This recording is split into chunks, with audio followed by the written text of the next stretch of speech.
So you got to pick certain things that motivate you. The number one motivating thing for me, and I'm just being honest, was I was sick and tired of being poor. I was just exhausted.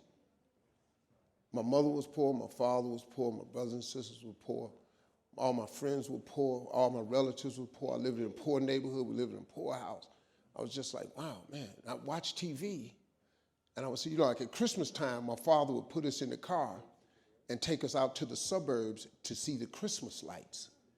And I would see these big houses, man, with lights all on them, and they had horseshoe driveways where you just pull in and go all the way around. That was amazing to me. We would pull up in the driveway, got a back out. I've been doing that, and I kept saying, I told my father, I said, Dad, I said, why don't we get one of these houses?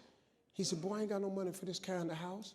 He said, but if you work hard, keep going to church like your mama say, you can make some money, you can buy you one of these houses. That was it. My motivation was to buy a big house so I could put up Christmas lights and drive in the driveway. And I'm gonna tell you something.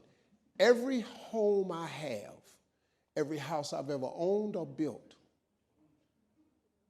you got to pull in one way and drive all the way around to come out there.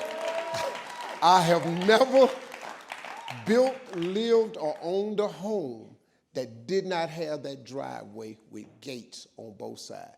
Never. That was the biggest motivating. So my advice is you have to find a dream that's so big that it overwhelms all of your fears and causes you to never give up. Now, you're going to think about quitting no matter what you do. I've thought about it many times. But I always just kept thinking about that house. And I've always dreamed of buying my mother and father a real house. And, and before they died, I was able to do all of that. Bought them houses and everything. So you just got to find the right motivation. There's some other pieces to that. I'll tell you that on the next break.